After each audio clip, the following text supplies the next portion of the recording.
ನಮಸ್ತೆ, ಅನಿತಾ ವ್ಲಾಗ್ಸ್ಗೆ ಸ್ವಾಗತ. ನಾವಿವತ್ತು ರುಚಿಕರವಾದಂತಹ ಒಂದು ರಸಮ್ನ ಹೇಗೆ ಮಾಡೋದು ಅಂತ ತಿಳ್ಕೊಳ್ಳೋಣ ಬನ್ನಿ. ಈ ರಸಮ್ಗೆ ಜೀರಿಗೆ, ಮೆಣಸು, ಹುಣಸೆಹಣ್ಣು, ಬೆಳ್ಳುಳ್ಳಿ, ಕೊತ್ತಂಬರಿ, ಕರಿಬೇವು, ಹಸಿಮೆಣಸಿನ್ಕಾಯಿ. ಈ ರಸಮ್ನ ಹೆಂಗೆ ಮಾಡ್ಬೋದಪ್ಪ ಅಂದರೆ, ಯಾರು ರಿಲೇಷನ್ಸು ಅಥವಾ ನೆಂಟರು ಮನೆಗೆ ಗೆಸ್ಟ್ಗಳು ಯಾರೋ ಬಂದುಬಿಟ್ರೆ ಸಡನ್ನಾಗಿ ಅಂದರೆ ವಿತಿನ್ ಒಂದು 5 to 10 ಮಿನಿಟ್ಸ್ ಒಳಗಡೆ ಒಂದು ಕಡೆ ಸೈಡಲ್ಲಿ ಕುಕ್ಕರ್ಗೆ ಅನ್ನ ಇಟ್ಟರೆ ಒಂದು ಸೈಡಲ್ಲಿ ಈ ರಸಮ್ನ ಮಾಡಬಹುದು. ಅಷ್ಟು ಬೇಗ ಮಾಡ್ಬೋದು ಮತ್ತು ಅಷ್ಟು ರುಚಿಯಾಗೂ ಕೂಡ ಇರುತ್ತೆ.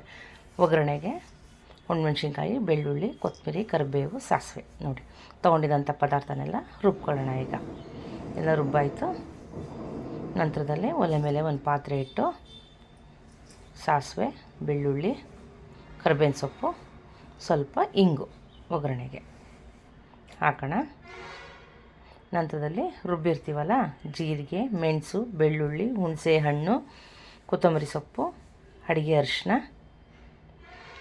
ಒಂದು ಟೊಮೊಟೊ ಇಷ್ಟನ್ನು ಒಗ್ಗರಣೆ ಮಾಡಿದಂಥಕ್ಕೆ ಪಾತ್ರೆಗೆ ಹಾಕಿ ಈಗ 1-2 ನಿಮಿಷಗಳ ಕಾಲ ಚೆನ್ನಾಗಿ ಹಾಗೆ ರೋಸ್ಟ್ ಮಾಡೋಣ.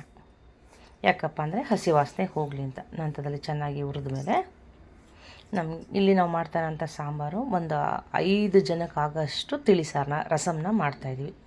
ಈ ರಸಮ್ಮು ಶೀತಕ್ಕೆ, ಕೆಮ್ಮು ಬಂದಾಗ ಮಾಡ್ಕೊಬೋದು. ಮತ್ತು ನಾನ್ ವೆಜ್ ಎಲ್ಲ ಮಾಡಿದಾಗ ಲಾಸ್ಟಲ್ಲಿ ಒಂದು ಸ್ವಲ್ಪ ತಿಳಿಸಾರು ಬೇಕು ಅನಿಸುತ್ತೆ, ಆವಾಗ ಮಾಡ್ಕೊಬೋದು. ಎಷ್ಟು ಫಾಸ್ಟಾಗಿ ಮಾಡ್ಬೋದು ಅಂದರೆ ಅಷ್ಟು ಫಾಸ್ಟಾಗಿ ರುಚಿಕರವಾದಂಥ ಈ ರಸಮ್ನ ಮಾಡ್ಬೋದು. ತುಂಬ ರುಚಿಯಾಗಿರುತ್ತೆ. ಚಿಕ್ಕ ಮಕ್ಕಳಿಗೆ ಊಟಕ್ಕೂ ಕೂಡ ಮಾಡಬಹುದು. ಎಷ್ಟು ಬೇಗ ಆಗುತ್ತೆ ಅಂತಂದರೆ ಈ ರಸಮು ಅಷ್ಟು ಬೇಗನೂ ಕೂಡ ಆಗುತ್ತೆ, ಅಷ್ಟು ರುಚಿಯಾಗೂ ಕೂಡ.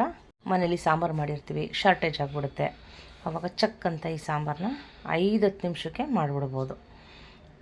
ರುಚಿಕರವಾದಂತಹ ರಸಮು ರೆಡಿ ಆಗ್ತಾಯಿದೆ ನೋಡಿ. ಕುದೀತಾ ಇದೆ ಸಾರು. ಒಂದು 5 ನಿಮಿಷಗಳ ಕಾಲ ಚೆನ್ನಾಗಿ ಕುದಿಸಿದ್ರೆ ಸಾಕು. ಈ ರಸಮ್ನ ಅನ್ನದ ಜೊತೆ ತುಪ್ಪ ಹಾಕ್ಕೊಂಡಾದರೂ ತಿನ್ಬೋದು, ಹಾಗೆ ಕೂಡನಾದರೂ ತಿನ್ಬೋದು. ಕುದೀತಾ ಇದೆ ತಿಳಿಸಾರು ನೋಡಿ. ಆಯಿತು, ಈಗ ಸ್ಟವ್ ಆಫ್ ಮಾಡಾಯಿತು. ರುಚಿಕರವಾದಂಥ ರಸಮ್ಮು ರೆಡಿಯಾಗಿದೆ. ಇದಕ್ಕೆ ಯಾವುದೇ ರೀತಿ ಬೇಳೆ ಆಗಲಿ ಏನಾಗಲಿ ಹಾಕಿಲ್ಲ ನೋಡಿ. ಬಿಸಿ ಬಿಸಿ ಅನ್ನದ ಜೊತೆ ರಸಮ್ಮು ರೆಡಿಯಾಗಿದೆ. ನಮ್ಮ ಚಾನಲ್ ಇಷ್ಟವಾದಲ್ಲಿ ಲೈಕ್ ಮಾಡಿ, ಶೇರ್ ಮಾಡಿ ಮತ್ತು ಸಬ್ಸ್ಕ್ರೈಬ್ ಮಾಡಿ.